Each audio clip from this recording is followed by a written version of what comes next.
A continuación, Noticiero Telesucesos. Clasificación A. Apto para todo público. Un noticiero pensado para usted porque se lo merece. Nos acercamos a la realidad desde diferentes perspectivas. Noticiero Telesucesos. Primera parte del Noticiero Telesucesos con las noticias más importantes del día.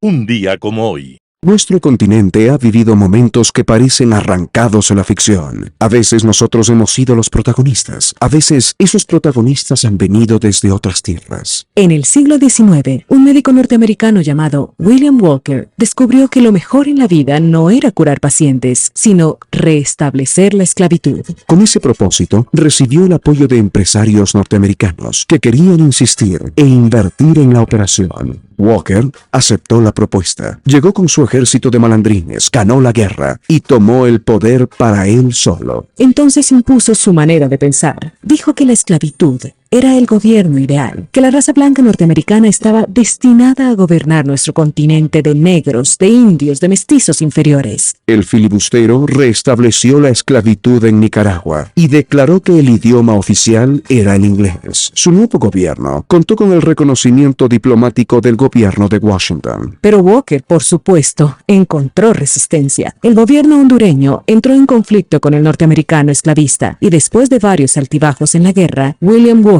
terminó siendo capturado por un buque británico que lo entregó a los hondureños. Sometido a un juicio marcial, Walker enfrentó el pelotón de fusilamiento un día como hoy, 11 de septiembre de 1860. Así se cerró este capítulo de una historia latinoamericana que al parecer todavía no se acaba de escribir. Las principales noticias del día.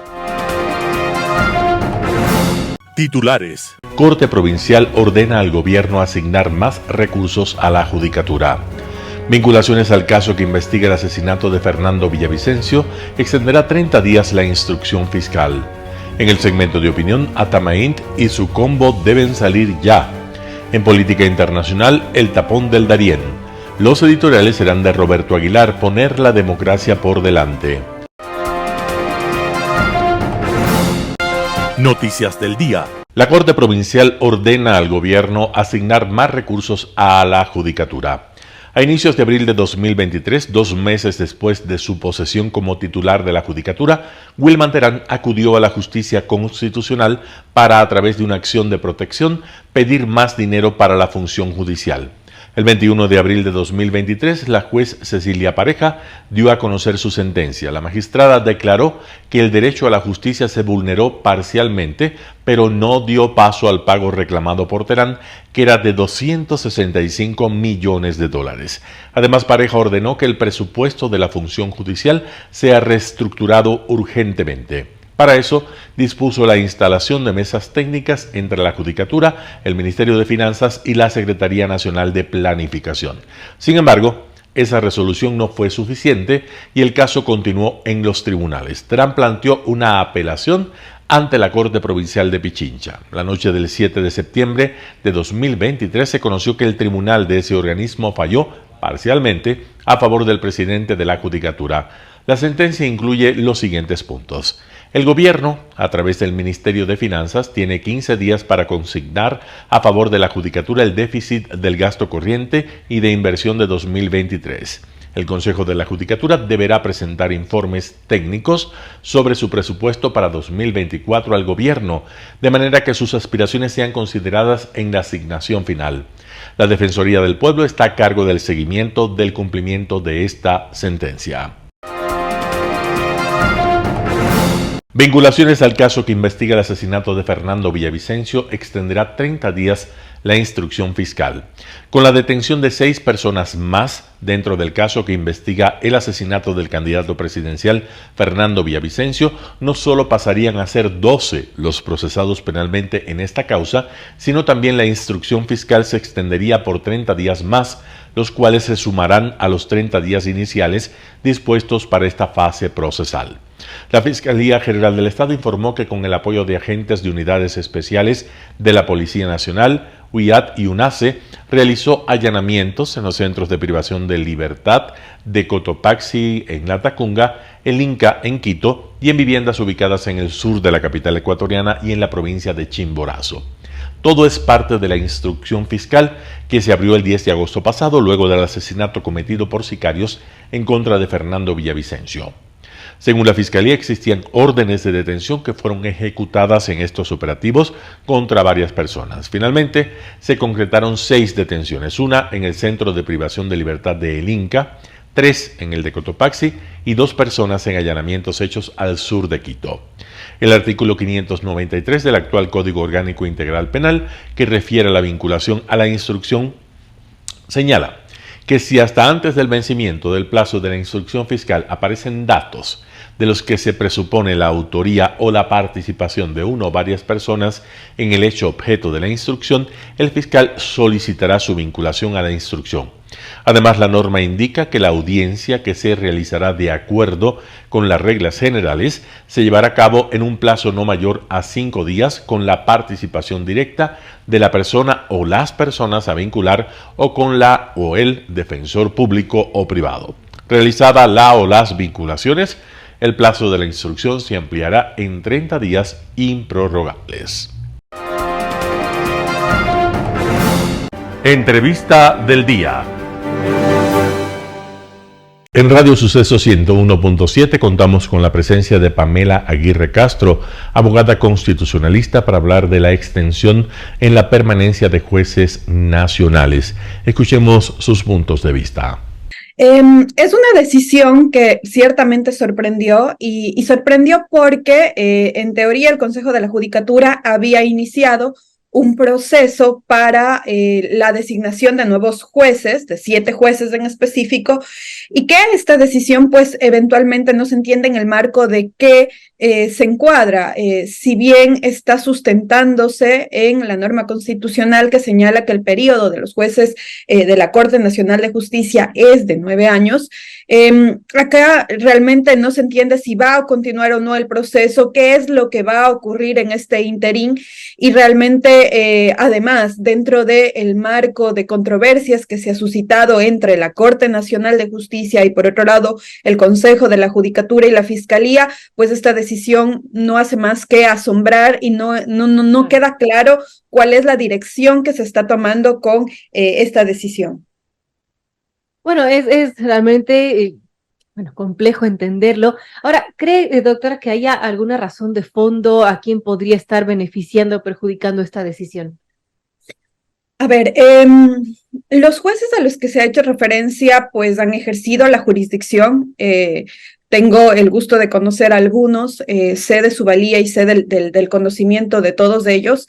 Nada más beneficioso que quien esté ejerciendo la jurisdicción tenga una garantía de independencia judicial, y dentro de la independencia judicial pues efectivamente está la permanencia en el periodo de sus cargos.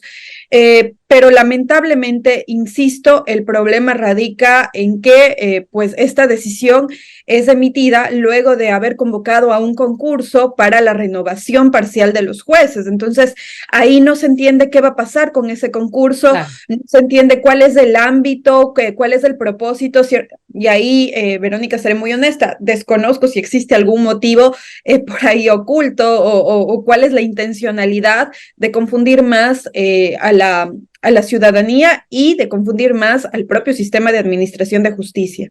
Ahora, tomando en cuenta esto que menciona del concurso, doctora, ¿qué debería pasar entonces con el concurso? Yo entendería que entonces ese concurso tendría que declararse desierto. Ahora, esto me parecería a mí que puede resultar totalmente contraproducente, o no sé si el concurso va a continuar para nombrar a todos aquellos jueces suplentes de los que todavía hay vacantes, porque algunos habían renunciado, porque otros están ejerciendo alguna función. Entonces también esto es lo que la Judicatura debe aclarar, es decir, el momento en el que adoptó esta decisión en conjunto debía haber señalado qué va a pasar con el concurso que está en marcha. Ahora, también ha habido voces de preocupación en donde mencionan que no se debería realizar este concurso porque justamente la Judicatura ahora está bastante cuestionada, Recordemos que, bueno, la misma Corte Nacional le quitó el respaldo, al menos su presidente. También la Fiscalía hizo lo propio y de hecho está investigando a sus vocales por obstrucción a la justicia. Es decir, como un órgano que, bueno, está encargado de administrar justicia, tiene problemas con la justicia y además está encargado de hacer un concurso de jueces. Eso también sería complicado, ¿no? Sí, de hecho, a mí me parece que toda decisión que ahora adopte el Consejo de la Judicatura tiene vicios de no estar bien planteada, no es el mejor momento político entre estas instituciones y ciertamente tienen que resolverse algunos puntos, uno de los cuales yo soy muy honesta y lo he repetido en varios medios y haciendo opinión pública, es que ciertamente, aunque pueda parecer reglamentariamente correcta esta adopción de decisiones por parte de dos miembros, esto resulta controversial. ¿Y controversial por qué? Porque la mayoría de un órgano colegiado son 5. Hay miembros que pues no podrían tomar decisiones en algunos asuntos, como por ejemplo destituciones de jueces, porque son esos jueces penales los que eventualmente van a iniciar procesos penales en contra de estos miembros. Entonces, lo menos que esperamos como ciudadanía, como usuaria del sistema de administración de justicia, es que en el caso de estos miembros del Consejo de la Judicatura, ellos pues se excusen de participar y efectivamente asuman las competencias los alternos, es decir, que el órgano que está tomando la decisión esté conformado como lo dispone la Constitución y los miembros del Consejo de la Judicatura no son 3, son 5. Para sesionar deberían estar presentes los 5. Si eventualmente uno no puede porque está de vacación, porque salió de comisión o porque tiene algún conflicto de interés, entonces tiene que asumir el alterno. Yo no sé qué pasa con los órganos colegiados en este país, pero no entendemos que los alternos están justamente para asumir esas funciones cuando existe incompatibilidad. Entonces, probablemente las decisiones que se hubiesen adoptado, me parece a mí que podrían haber sido distintas. En el programa Impacto Formativo, Osvaldo Landázuri, analista económico, conversó sobre economía y segunda vuelta electoral en una entrevista exclusiva con nuestros medios.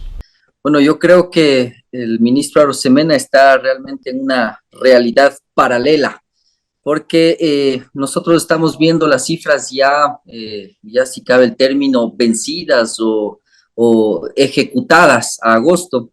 Y agosto usted tiene un déficit ya de alrededor de 2.400 millones de dólares.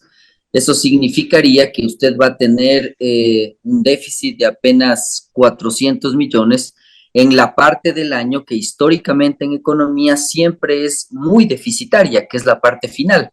Pues, ¿por qué es deficitaria? Nos preguntarán nuestros radioescuchas.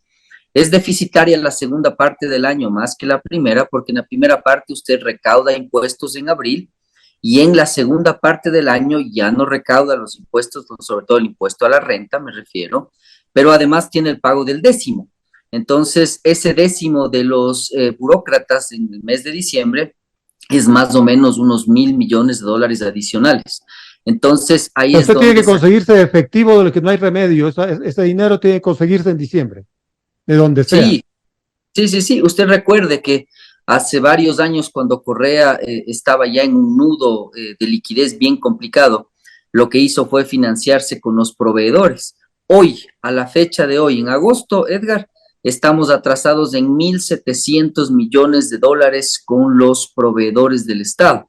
Entonces, pues, ¿a dónde es querer defender esta situación tan absurda?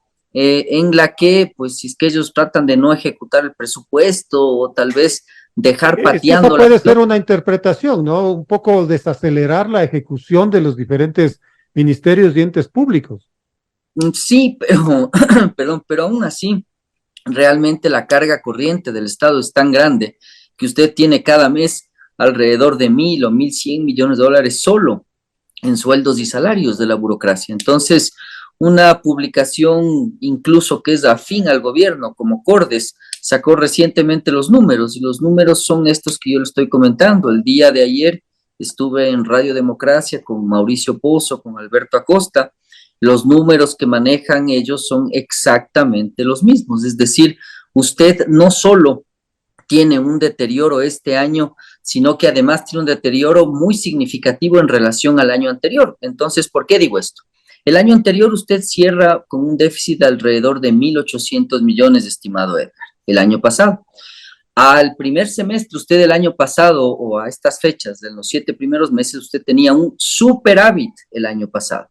Es decir, que usted tuvo un déficit de alrededor de 2.200 millones de dólares, que contrastado con el superávit que tenía, terminó siendo un déficit global de 1.800.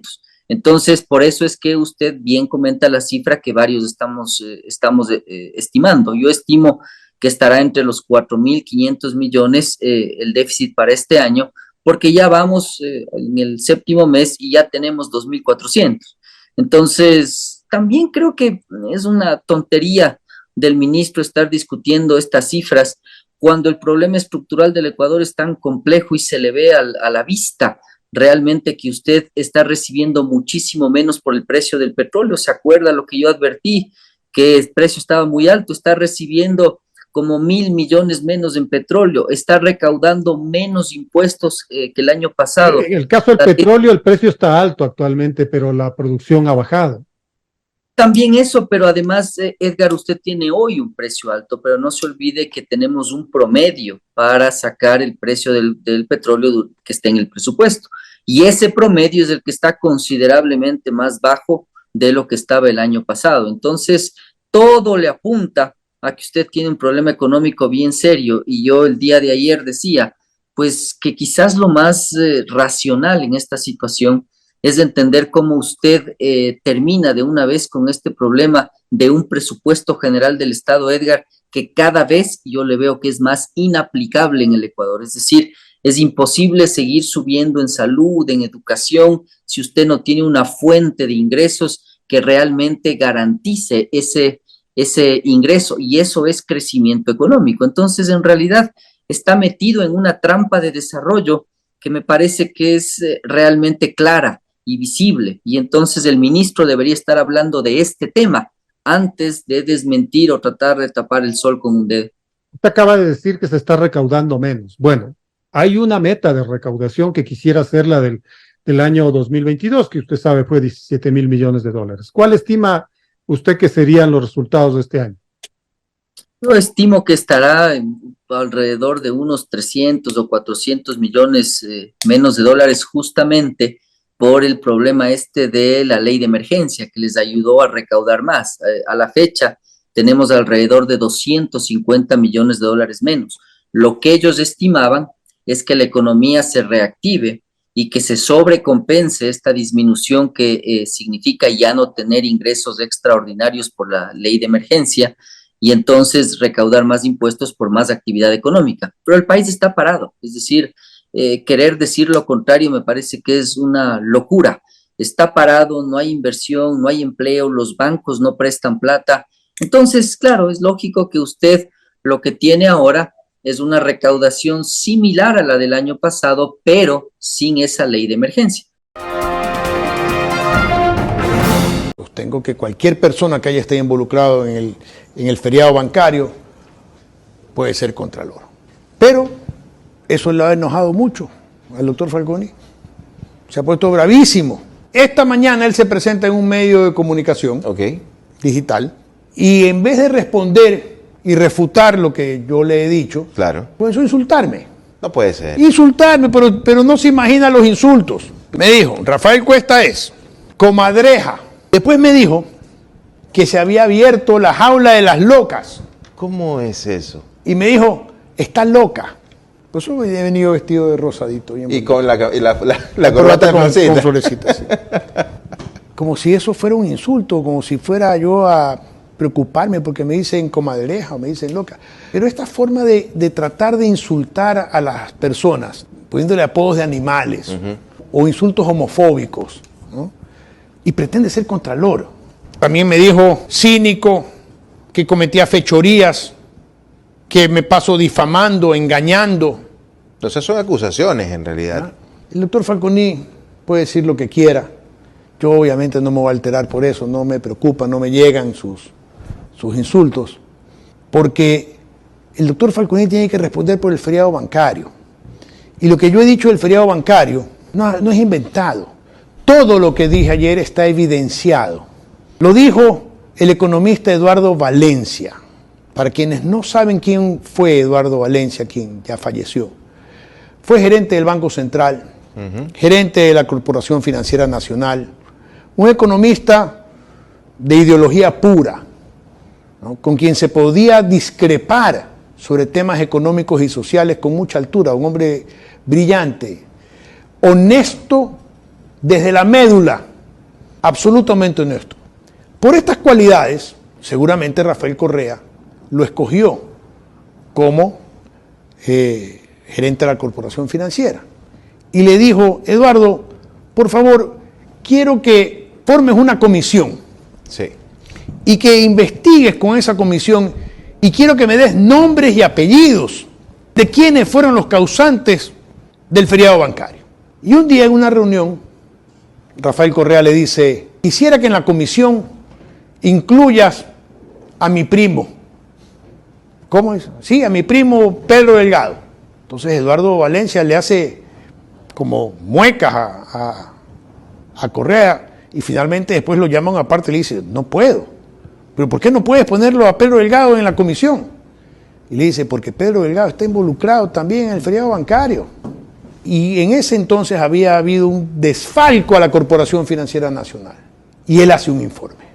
Le entrega el informe a Correa, y está ahí el vicepresidente de testigo, Lenín Moreno en esa época. Y le entrega el informe, aquí está. Y Correa coge el informe y lo guardó. Ahí muere.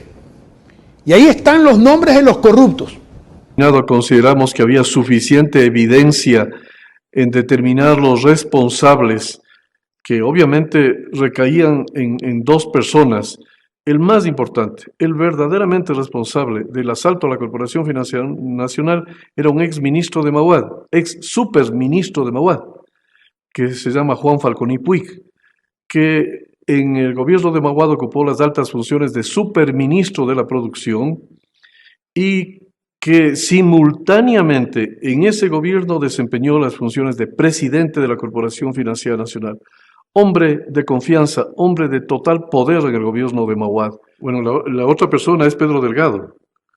Obviamente Maguad está explícitamente responsable de los decretos y de todo lo que ocurría. Pero los que generaron el mecanismo de donde vino la autoría intelectual y material fue de Juan Falconi Puig, que para mí es el eslabón perdido entre lo que ocurrió en el feriado bancario del 99-2000 y lo que ocurrió ahora en el feriado petrolero y la crisis que estamos viviendo en el gobierno de Correa. Él es el eslabón perdido que estuvo oculto durante 8 años hasta que yo lo develé. Un panorama de noticias para su estatura intelectual.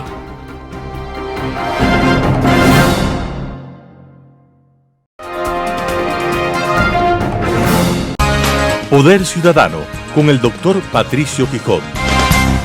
Atamaínt y su combo deben salir ya. El Ecuador en su conjunto ha venido insistiendo en la necesidad de que la señora Diana Atamaínt, así como los vocales del Consejo Nacional Electoral en funciones permanentemente prorrogadas, presenten sus renuncias y se dé paso a una selección transparente y honesta de nuevos integrantes de la función electoral.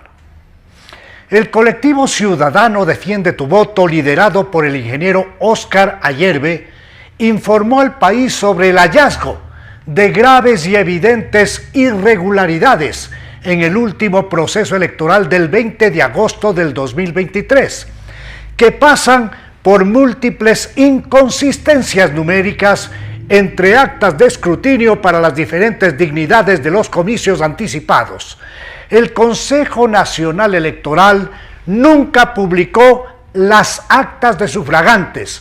El CNE se ha burlado de las recomendaciones ordenadas por Contraloría General del Estado, constituyendo dicho incumplimiento en causal de destitución. Se constataron graves fallas en el voto telemático en el exterior, persistiendo además un deficiente control de afiliaciones a organizaciones y partidos políticos, detectándose elevados números de fichas fraudulentas, todo lo cual, sumado a la prorrogación ilegal de las funciones de los 5 miembros del órgano electoral del Ecuador, hacen que su permanencia sea inviable. La Constitución de Montecristi creó la función electoral. El artículo 217 de la Carta Magna establece que la función electoral garantizará el ejercicio de los derechos políticos que se expresen a través del sufragio, así como los referentes a la organización política de la ciudadanía. La función electoral estará conformada por el Consejo Nacional Electoral y el Tribunal Contencioso Electoral. Ambos órganos tendrán sede en Quito, jurisdicción nacional, autonomías administrativa, financiera y organizativa y personalidad jurídica propia. Se regirán por los principios de autonomía, independencia, publicidad, transparencia, equidad, interculturalidad, paridad de género, celeridad y probidad.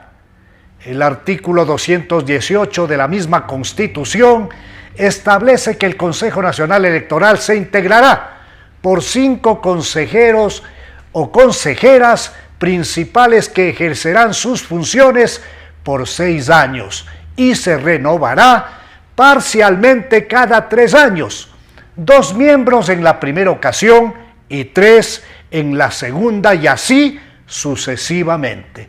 Todo lo cual en la práctica no ha ocurrido.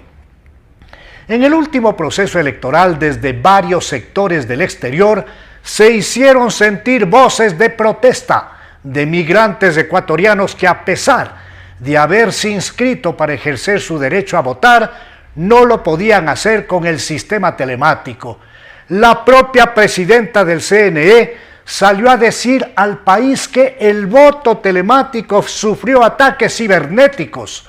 Los datos consignados no han sido vulnerados, dijo Atamaint, identificando ataques desde India, Bangladesh, Pakistán, Rusia, Ucrania, China e Indonesia, al tiempo de sostener que el Pleno del Consejo Nacional Electoral evaluará la posibilidad de repetir el proceso en el exterior, asunto que, al margen del marco legal vigente, así lo han decidido, estableciendo que se repetirán las elecciones en el exterior mediante votación con papeleta el 15 de octubre del 2023, fecha fijada para la segunda vuelta electoral, violando de esta manera una expresa norma constitucional.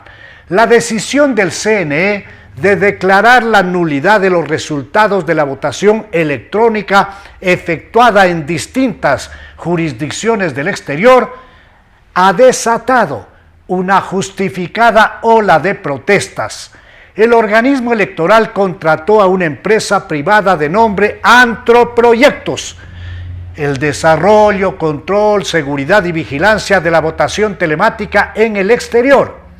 Según cálculos confiables, de los 409.250 migrantes ecuatorianos empadronados en el registro electoral, se inscribieron 113.000, pero únicamente pudo sufragar un 12% del total, esto es alrededor de 49.110 compatriotas. La repetición de las elecciones en el exterior en la misma fecha de la segunda vuelta da enorme ventaja a las 2 agrupaciones políticas que dirimirán fuerzas el 15 de octubre. Se modificará, por tanto, la conformación de la Asamblea Nacional. Se desnaturaliza la libertad del votante para elegir y se condicionan los resultados preliminares. La decisión del CNE, además de distorsionar la voluntad ya expresada telemáticamente por casi 50.000 ecuatorianos residentes en el exterior, determinará que la nueva Asamblea Nacional tenga un considerable retraso en su posesión, organización e inicio de actividades. La ley establece que las mismas deberán comenzar 15 días después de la proclamación de resultados, todo lo cual nos lleva a un cambio del calendario en el que el presidente de la República entregaría el poder más o menos el 23 de diciembre del año en curso.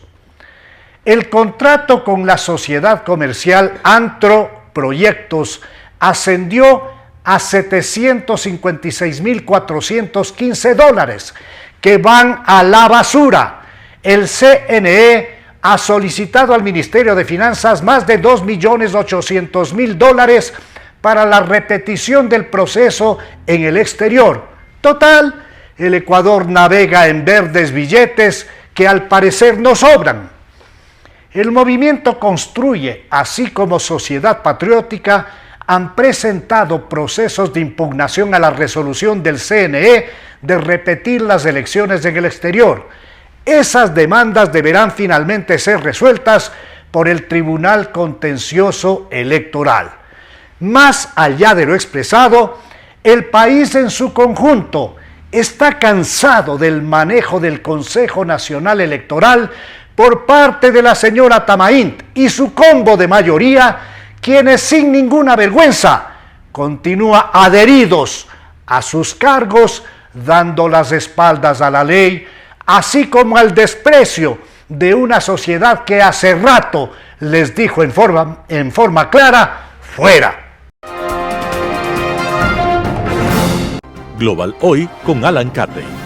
El tapón de Darién. La geografía, muchas veces caprichosa, se ha encargado de crear fenómenos que por su naturaleza se convierten en hitos que definirán dos espacios geográficos distintos. Ese es el caso del llamado tapón de Darién, que separa a centro de Sudamérica, pues por la dificultad y riesgo para su cruce, a causa de la abundancia de insectos y reptiles, unida a la espesura de su vegetación y lo quebrado de su orografía, históricamente ha sido, para los habitantes de uno u otro lado, obstáculo casi insalvable para cruzar a uno u otro lado. Se trata de un hábitat hostil a la vida humana, por todo lo antes señalado. Los contactos de grupos centroamericanos con Sudamérica o viceversa en la historia han sido escasos, entre otras causas, por este obstáculo.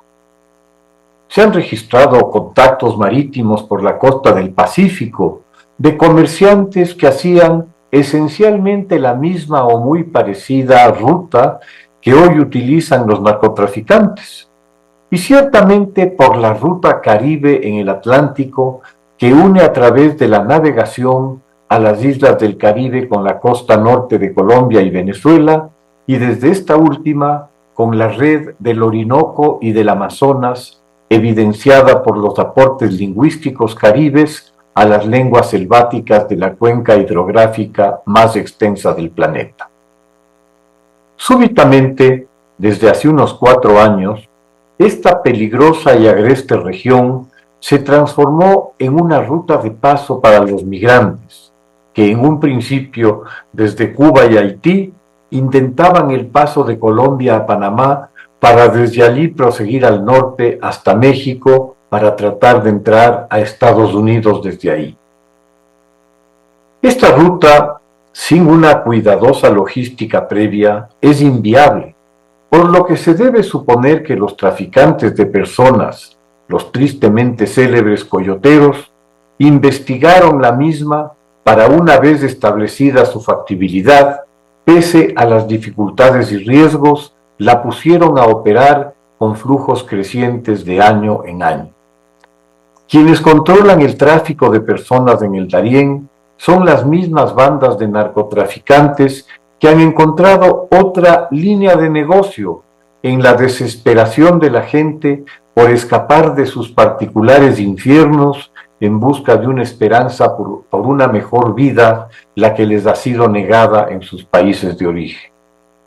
Para el narco se trata de un negocio redondo, al utilizar a algunos de esos migrantes como mulas para transportar cocaína a Panamá, desde donde será distribuida a sus mercados finales. Camuflados entre miles de migrantes, pasar la droga resulta relativamente sencillo en cantidades pequeñas pero constantes. El llamado Clan del Golfo es la principal mafia a cargo del doble tráfico por su presencia en el noroeste de Colombia desde hace tiempo, lo que les ha dado las bases de partida para los migrantes que llegan a la zona.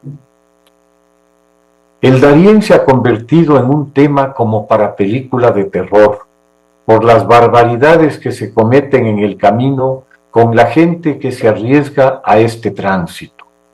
Innumerables son los reportes de violaciones y abusos sexuales, de extorsiones por una botella de agua, esencial a las elevadas temperaturas y humedad de la zona, o por un mendrugo de pan, donde nada de esto es accesible. Igualmente, los informes de muertes por fatiga, por caídas y hasta por mordeduras de serpientes cuentan ya oficialmente más de 250, 40 de los cuales son menores de edad o niños. Evidentemente, el número será mucho mayor, pues para los migrantes es esencial mantener en reserva su paso, con lo que los compañeros de viaje estarán poco interesados en hacer ningún reporte. Si en 2022 fueron 250.000 los migrantes que cruzaron el Darién, 2023 ha visto hasta el mes de agosto cruzar a 330.000 personas, lo que proyectado hasta fin de año supondría que 500.000 de personas van a arriesgar sus vidas y su dignidad para escapar de las invivibles situaciones de sus países de origen y la ausencia de cualquier perspectiva de que tal condición pueda cambiar.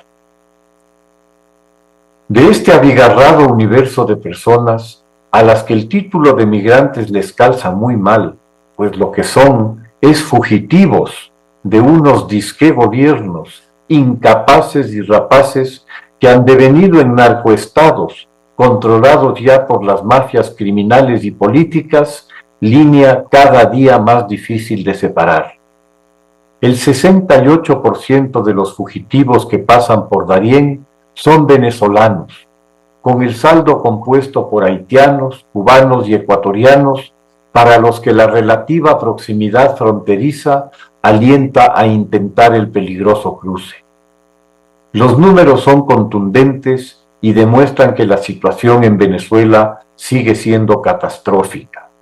La inflación anualizada a agosto de 2023 llega al 430%, con un salario mínimo de $5.3 para una familia promedio de 5 personas, lo que da a poco más de $1 por persona por mes. Como es fácil comprender, ante una situación de tal naturaleza, lo único que se puede hacer es huir, pues la alternativa de la resistencia democrática no existe ante un régimen que no tiene ningún escrúpulo en reprimir, con el asesinato si es necesario, a cualquier asomo de oposición. La principal organización criminal en Venezuela son las fuerzas de seguridad, que matan bastante más que las bandas criminales. La estrategia de cooptación de las Fuerzas Armadas para convertirlas efectivamente en un ejército de ocupación le ha funcionado perfectamente al régimen al volverlos socios incondicionales por los beneficios tangibles por su condición de verdugos y carceleros y por los riesgos implícitos en caso de un cambio, pues los dejaría expuestos como violadores de todos los derechos humanos, exponiéndose a ir presos por largo tiempo. Venezuela es el único país latinoamericano de población decreciente, pues en el año 2013 tenían 30 millones de habitantes, de los que se han ido en 10 años 7 millones. Por el crecimiento vegetativo tendrá hoy 25, con una clara tendencia a la baja. Uno de los países potencialmente más ricos, con las mayores reservas petroleras del mundo, con grandes recursos de hierro, bauxita, coltán, oro, quebrado y en la miseria por la gestión de un socialismo del siglo XXI pintado de bolivariano, que para cualquiera que con un mínimo grado de sentido común es el más perfecto modelo del fracaso de un proyecto trasnochado, convertido en un negocio multimillonario para un reducido grupo de capataces y gorilas. Es el resultado lamentable del engaño y la irresponsabilidad de un pueblo que se dejó engatusar con los cantos de sirena de los vendedores de humo y que no sabe hoy cómo librarse de ellos. Creer que se van a ir por las buenas en un ejercicio de democracia es una ingenuidad rayana en lo ridículo. Están ahí para quedarse, como en Cuba o en Corea del Norte, matando a quien sea necesario. Muchas gracias. Editorial. Poner la democracia por delante. Roberto Aguilar, El Expreso. Debate sobre el voto feminista. Básicamente, no hay por quién. Lo dicen en las redes. Él, Daniel Noboa, tiene una oscura historia de maltrato denunciada por su primera esposa. Con respecto a la segunda, la respuesta que alcanzó a pergeñar cuando le preguntaron qué papel desempeñaría ella en un eventual gobierno suyo, seguirá siendo la reina de la casa, dijo. Tampoco lo ayudó precisamente a proyectar esa imagen de masculinidad deconstruida que se espera en estos tiempos. Fue, hay que decirlo, una babosada. Para más INRI, su compañera de fórmula, Verónica Abad, es una libertaria que no cree, entre otras cosas, en la existencia de la brecha salarial entre hombres y mujeres. Y la brecha salarial es un artículo de fe, tanto que una influencer correísta que se autodefine como feminista bisexual ecuatoriana y cholandesa cree que no necesitar de argumento alguno para defenderlo. Le basta con filmarse a sí misma poniendo cara de desprecio infinito mientras escucha a Verónica Abad hablando sobre el tema. Ella prefiere entrevistar a Orlando Pérez, un servidor público que maltrata a mujeres y luego sale a decir que es un asunto privado. Así que eso, dinamitar a la novia, pase. Cuestionar la brecha salarial, un horror. No votaría ni amarrada por Noboa, nuestra cholandesa. Y por Luisa González, ¿se puede ser feminista y votar por Luisa? Mujer y todo, no van mejor las cosas con ella. Para empezar, en la asamblea se opuso al aborto en casos de embarazo por violación.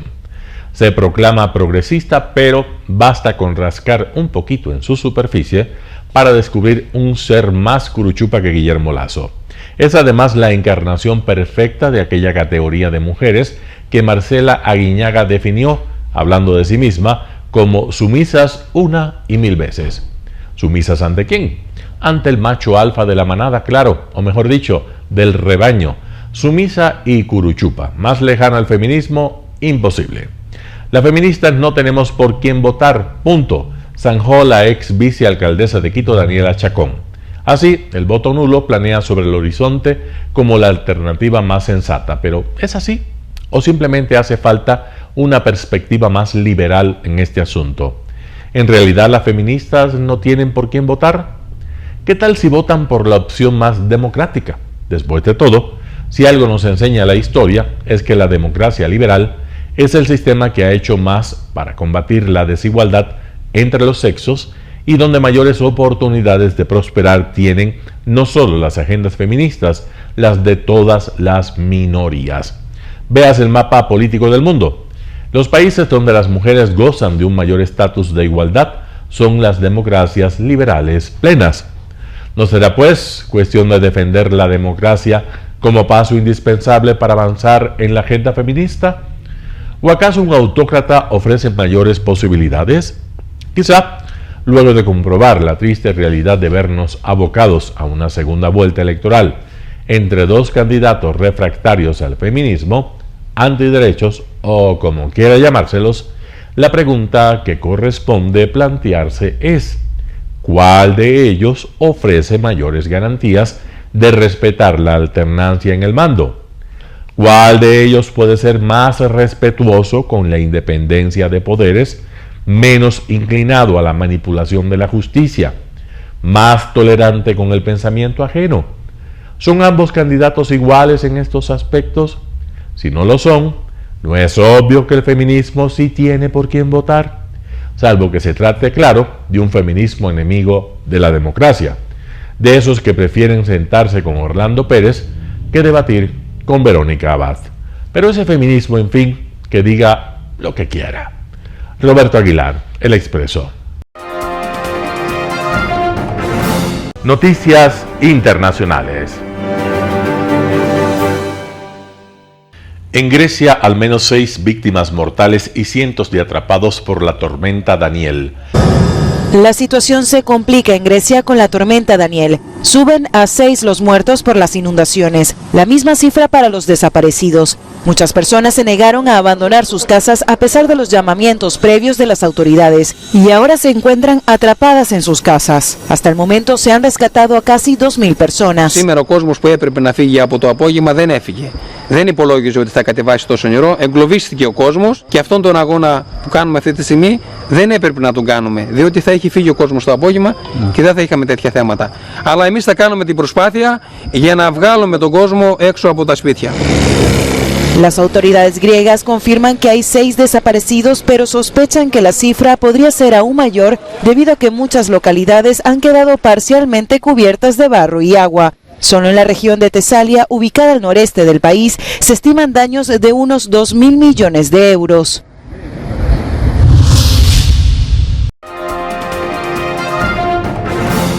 Corte ordena a Texas remover boyas en el Río Grande.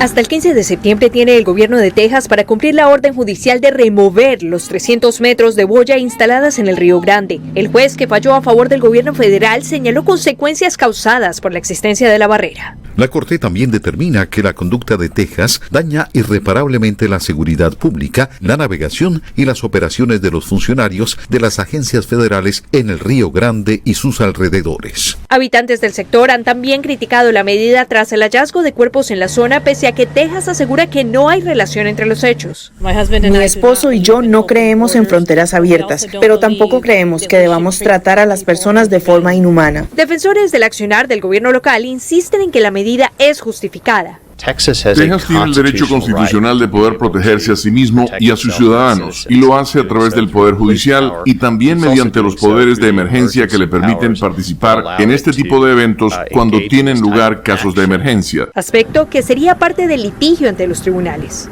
La pregunta más importante es, cuando esto llegue a la Corte Suprema, ¿cómo ve la Corte Suprema esencialmente los reclamos de soberanía de Texas sobre su propia frontera? México, que había solicitado al gobierno Biden la remoción de las boyas por tratarse de aguas internacionales, celebró la decisión y reiteró sus críticas a Texas. Y es un acto prepotente, de arrogancia. No van a poder imponerse. Según el anuncio del gobernador Greg Abbott, será entonces la Corte de Apelaciones del Quinto Circuito o, en su defecto, la Corte Suprema la que defina el futuro de las boyas en la frontera que separa Texas de México. Laura Sepúlveda, Voz de América, Austin, Texas. La Organización Mundial de la Salud advierte sobre un repunte del COVID para el próximo invierno en el hemisferio norte. La Organización Mundial de la Salud advierte sobre un nuevo repunte de COVID en el hemisferio norte de cara al próximo invierno a través de nuevas variantes. Su director general ha comentado que ninguna de ellas es dominante, aunque la conocida como Eris está extendiéndose. Tedros Adhanom Ghebreyesus ha destacado el aumento de muertes por este virus en Asia Oriental y Oriente Medio y el incremento de hospitalizaciones en Europa. Se ha quejado a su vez de que solo 43 países siguen informándoles sobre los fallecimientos por esta infección y aconseja la vacunación para los grupos de riesgo.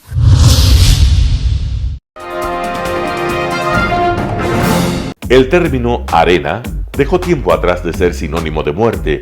Hoy es un espacio de vida, de desarrollo de una de las actividades básicas del comportamiento humano, el deporte.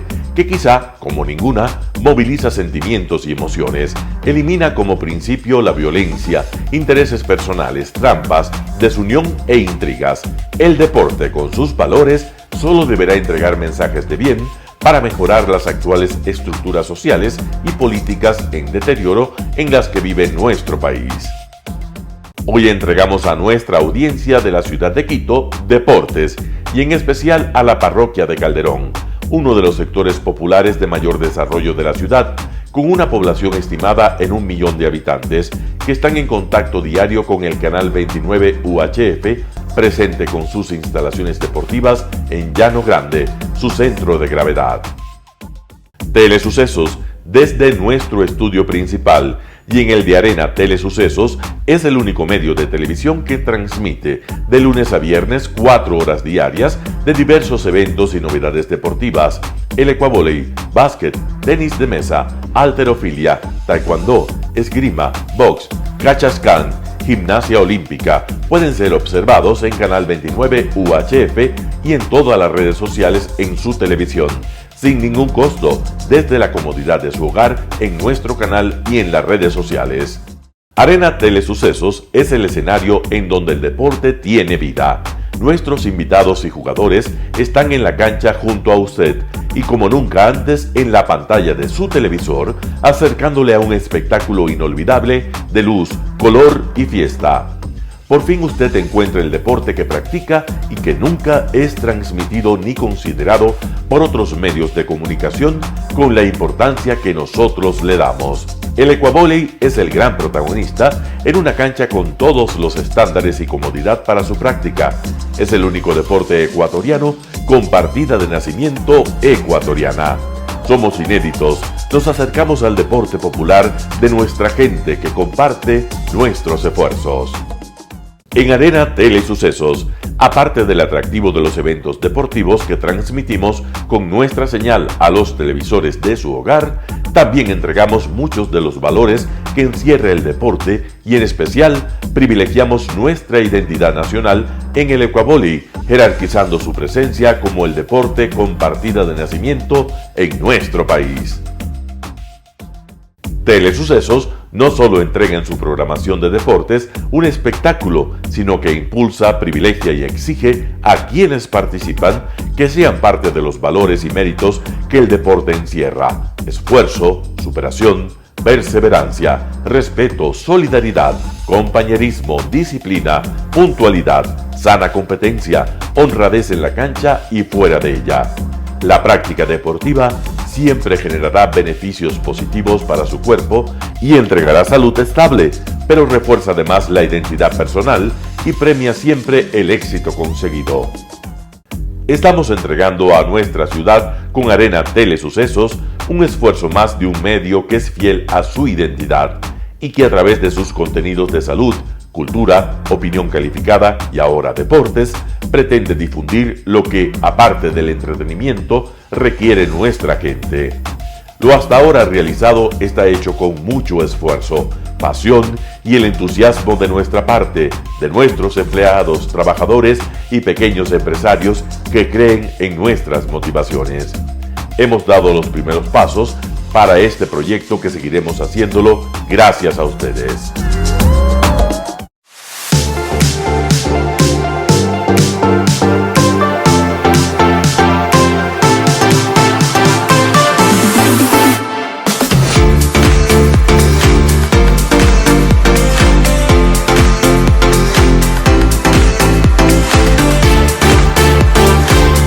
Telesucesos, el canal de televisión siempre inédito. El noticiero Telesucesos es retransmitido de lunes a viernes a las 7 horas por Radio Planeta Sur 106.1 FM de la ciudad de Loja. Noticiero Telesucesos.